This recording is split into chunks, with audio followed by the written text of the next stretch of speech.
Hello friends, welcome back to my YouTube channel. तो friends, आप देख रहे हैं दो दिल एक जान। तो फ्रेंड्स, आप आगे देखेंगे कि अंतरा और रघु दोनों लोग मंडप में खड़े होते हैं और उनके बीच में एक पर्दा लगाया जाता है सफ़ेद।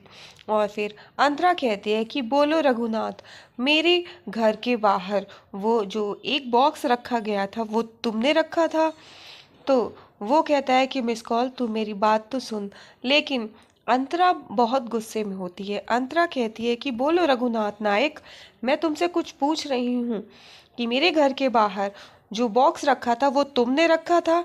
तो रघु कहता है कि हाँ, वो मैंने रखा था। और फिर अंतरा कहती है कि वो बॉम्ब वाला बॉक्स जिससे मेरे पापा की मौत हो गई, वो बॉक्स तुमने रखा था। वो कहते हैं हाँ, मैंने रखा था। और वो उसको बोलने का मौका नहीं देती और वो पर्दा वहीं पे फाड़ देती है। और वो कहती है कि मैं तुमसे शादी नहीं करूंगी, मैं अपने पिता के कातिल से शादी नहीं करूंगी। रघुनाथ नायक, तुम क्या समझे कि तुम मुझे बेवकूफ़ बना लोगे और मैं बनती रहूंगी, मैं कुछ नहीं कहूंगी। और वहां पर खड़े सभी लोग ये सब सुन रहे होते हैं, देख रहे होते हैं। अंतरा कहती है मैं शादी नहीं करूंगी। और इधर अंतरा की माँ बहुत घबराती है, बहुत परेशान होती है। वो नूत से कहती है कि मुझे मेरी बेटी के पास ले चलो, मेरा दिल घबरा रहा है, मेरी बेटी के साथ कुछ गलत हो रहा है, मुझे ले चलो। वो कहती है गोविंद, मुझे ले चलो। लेकिन गोविंद मामा कहते हैं कि वो ठीक है, कुछ भी नहीं हो रहा है, अभी हम थोड़ी देर में चलेंगे।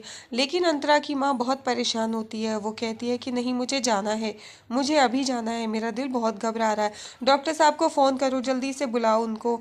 और इधर फिर गोविंद मामा पानी लेके आते हैं तो अंतरा की माँ पानी का ग्लास वहाँ पर फेंक देती हैं और उनको कुछ चक्कर से आने लगते हैं। लेकिन नूर आपा कहती हैं कि बैठ जाइए भाभी, बैठ जाइए। लेकिन वो नहीं बैठती। इधर गोविंद भैया भी यही कहते हैं कि बैठ जाओ दीदी, लेकिन वो नहीं मानती। और इधर अंतरा को बहुत गुस्सा आता है। अंतरा कहती है कि रघुनाथ नायक, तुमने क्या समझा कि तुम ये सब करोगे और तुम मुझे बताओगे भी नहीं, मुझे पता नहीं चलेगा? आज मुझे सब पता है। इधर माई खड़ी सब सुन रही होती है, वो कुछ भी नहीं करती है, वहीं खड़ी रहती है। और इधर रघु रो रहा होता है। रघु कहता है कि मिस कॉल, तू मेरी बात तो सुन।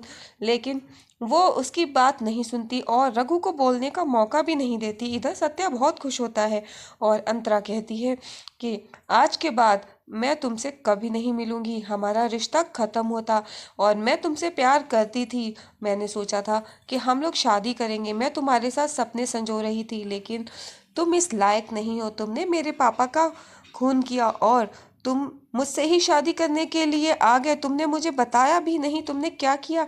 मैं तुमसे बार बार पूछती रही, लेकिन तुमने कुछ भी नहीं बताया। मैं तुम पर भरोसा करती थी। और फिर इधर रघु कहता है कि मिस कॉल, मेरी बात तो सुन। तू तो कह रही थी, हमारे बीच में बात हुई थी कि हम एक दूसरे से प्यार करते हैं, हमारे बीच में चाहे कोई भी सिचुएशन क्यों ना हो। लेकिन वो नहीं मानती और रघु को एक झापड़ लगा देती है और सभी लोग देख के रह जाते हैं। रुखसाना भी खड़ी रहकर देखती रह जाती है और रघु चुपचाप खड़ा रहता है। इधर अंतरा का गुस्सा बहुत ज़्यादा होता है। रघु कुछ नहीं कर पाता, यहाँ तक कि अंतरा उसको बोलने का मौका भी नहीं देती है। वो कहती है कि तुमने मेरे पिता का खून किया है और तुमने मेरे घर के बाहर बॉम्ब रखा है। आज ये जो तुम्हारी शादी की अग्नि है, आज ये मेरे पापा के अंतिम संस्कार की अग्नि होगी। और फिर वो ये कहती है कि इस अग्नि में वो अपने पापा का अंतिम संस्कार करेगी। और वहीं पर जो पानी का कलश रखा होता है वो कलश उठा लेती है। वो कहती है कि आज मैं यहीं पर अपने पापा का अंतिम संस्कार करूंगी और पापा मुझे माफ़ करना, और मैंने जो कुछ भी किया, मुझे नहीं पता था कि ये आपका कातिल है, इसने आपकी जान ली है, इसी ने वहाँ पर बॉम्ब रखा था, पापा मुझे माफ़ करना। और फिर वो वहाँ पर अंतिम संस्कार की विधि पूरी करने लगती है, कंधे पर मटका रख के और अग्नि का फेरा लेने लगती है। इधर माई देखकर खुश होती है।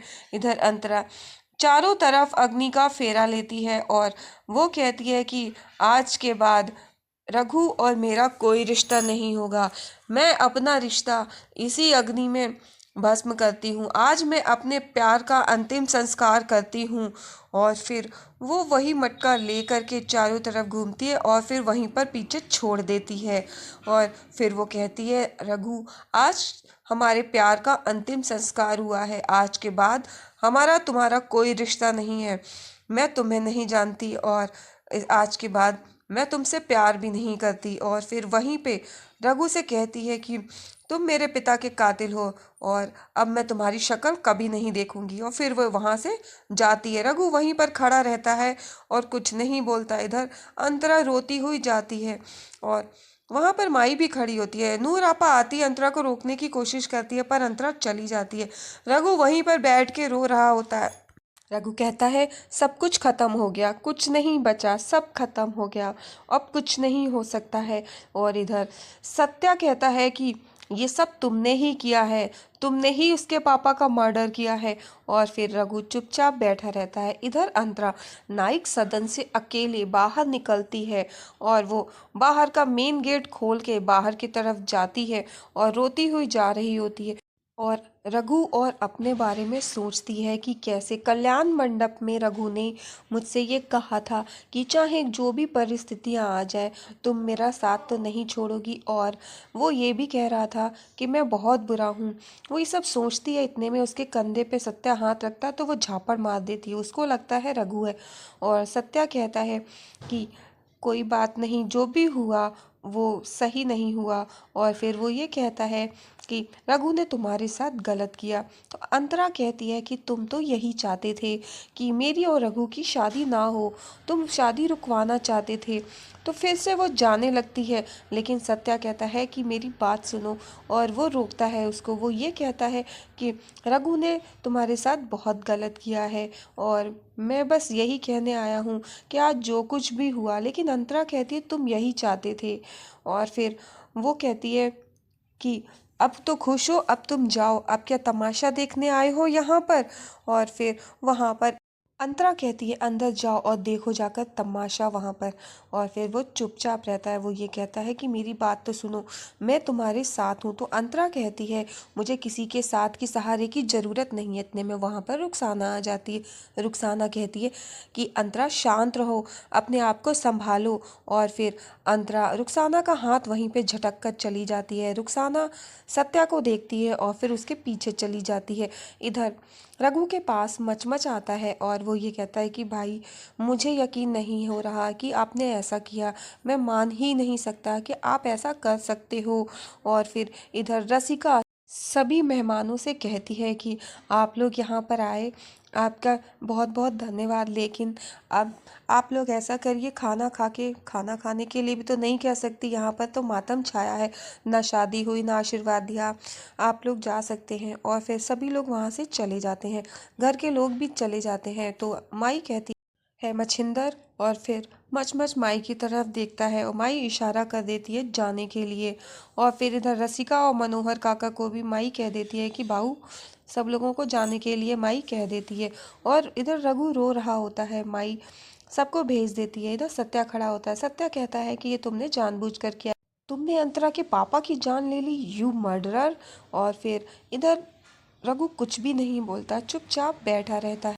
माई पीछे खड़ी होती है और फिर वो हल्के हल्के रघु के पास आती है और मचमच को इशारा कर देती है जाने के लिए। और वहाँ से रसिका, मनोहर काका और मचमच सभी लोग वहाँ से जाते हैं। इधर रसिका भी कहती है कि हम भी चलते हैं और सभी लोग चले जाते हैं। माई वहाँ पर खड़ी होती है, सबकी तरफ देखती है।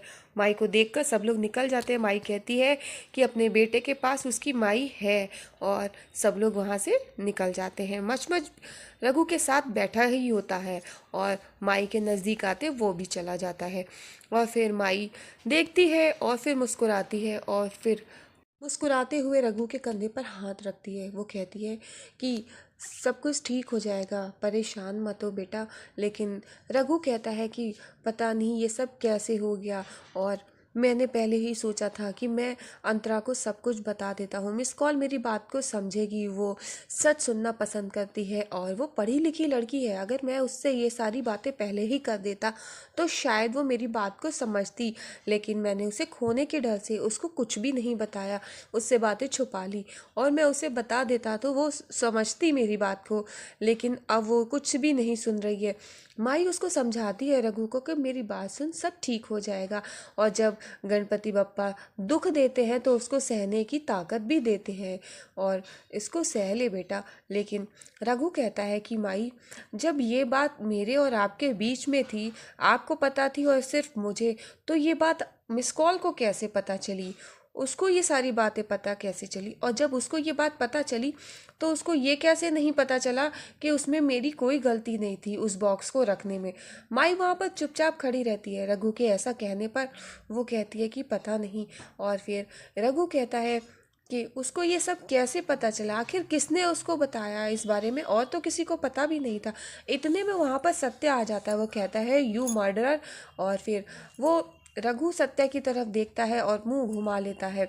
सत्या कहता है कि आई देख ले, ये तेरा चहीता बेटा है, इसने किसी का खून कर दिया और उसका जो जिससे शादी करने वाला था उसी के बाप का खून कर दिया। इधर रघु रोने लगता है।